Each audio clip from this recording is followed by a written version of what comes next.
Hello बच्चों, let's see this question for a cubic function y equal to F X F double dash x is equal to 4x at each point x comma y on it and it crosses the x axis at minus 2 comma 0 at an angle of 45 degree with positive direction of the x axis then the value of f of 1 is। तो बच्चों, इस question में हमें function f x के बारे में बोला गया है कि ये क्यूबिक फंक्शन है और इस क्यूबिक फंक्शन के लिए हमें एफ डबल डैश एक्स की वैल्यू 4x के इक्वल दी हुई है for each point of X comma Y. आगे हमें बोला गया है कि जो y equal to F X है ये एक्स एक्सिस को -2,0 पे क्रॉस करता है with an angle of 45 degree, यानी कि पॉइंट -2,0 पे क्या होगा।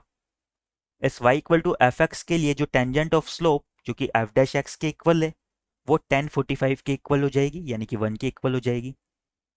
एंड तो हमें इन कंडीशंस को फॉलो करते हुए एफ ऑफ 1 की वैल्यू फाइंड आउट करनी है। तो सबसे पहले तो हमें क्या करना होगा, इस एफ डबल डैश एक्स का यूज करते हुए function f x find out करना होगा। हमें क्वेश्चन में दिया हुआ है given that our f double dash x is equal to 4x। Now मैं क्या करता हूँ, दोनों साइड इंटीग्रेशन कर देता हूँ। जब दोनों साइड हम इंटीग्रेट करते हैं तो एल वाली साइड में तो हमारा हो जाएगा एफ डबल डैश एक्स का इंटीग्रेशन जो कि होगा एफ डैश एक्स, और आर वाली साइड में हमारा हो जाएगा 4x का इंटीग्रेशन यानी कि 2x² प्लस एक आर्बिटरी कांस्टेंट c आ जाएगा। अब बच्चों, क्वेश्चन में हमें एक कंडीशन दी हुई है कि जो कर्व है हमारा जब x एक्सिस को -2,0 पे क्रॉस करता है तो ये एंगल 45 डिग्री बनाता है positive axis of x axis के साथ। तो यहाँ से हम क्या कंक्लूजन निकालेंगे कि जो हमारा dy/dx है पॉइंट -2,0 पे ये किसके इक्वल होगा, 1045 के इक्वल होगा। गिवन दैट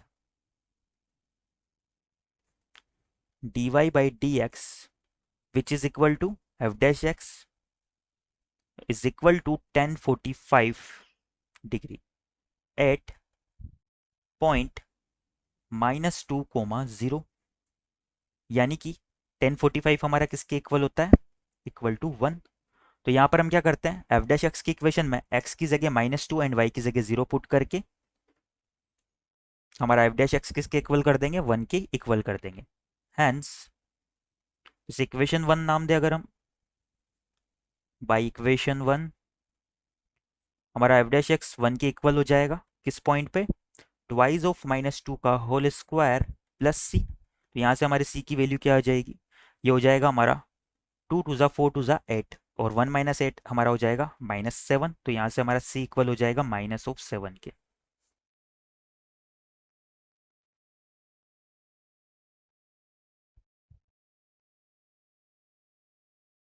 अगर सी हमारा -7 के इक्वल हो रहा है तो हमारा एफ डैश एक्स क्या हो जाएगा, then our f dash x is equal to 2x² -7। Now इसका फिर से हम दोनों साइड इंटीग्रेशन कर देते हैं।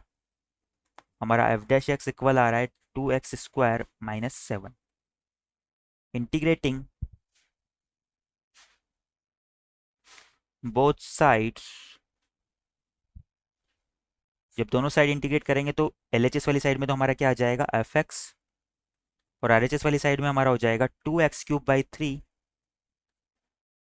-7x प्लस सी, 7x प्लस C1। ये हमारे एफ एक्स का एक्सप्रेशन आ जाएगा। बट यहाँ पर C1 एक आर्बिटरी कांस्टेंट आ रहा है और क्वेश्चन में हमें एक कंडीशन और दी हुई थी कि जो कर्व है वो -2,0 से भी पास हो रहा है। Since F x passes through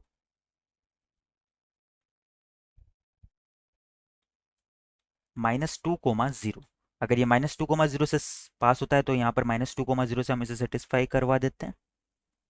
तो ये हमारा हो जाएगा एफ एक्स की जगह तो 0 हो जाएगा जब हम x की जगह -2 पुट करेंगे।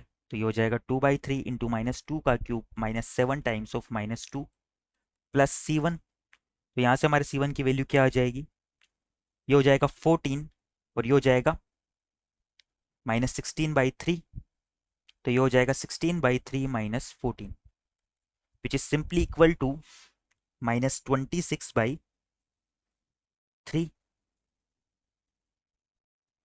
अगर C1 की वैल्यू हमारी -26/3 है तो हमारा एफ एक्स क्या आ जाएगा? There four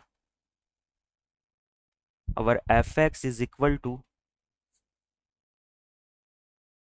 2x³ 3 -7x -26/3। अब इस एक्सप्रेशन की हेल्प से हम क्या कर सकते हैं? f(1) की वैल्यू फाइंड आउट कर सकते हैं। क्वेश्चन में हमें f(1) की वैल्यू चाहिए, तो f(1) हमारा किसके इक्वल हो जाएगा?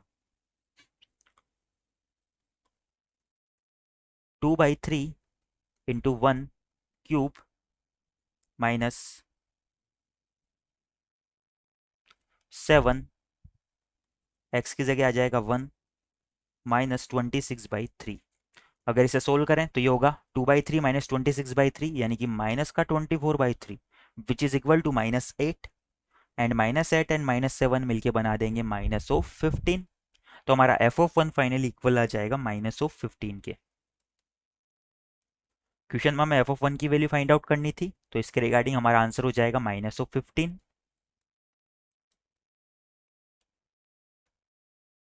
Our final answer is -15. I hope you understand it well. Best of luck.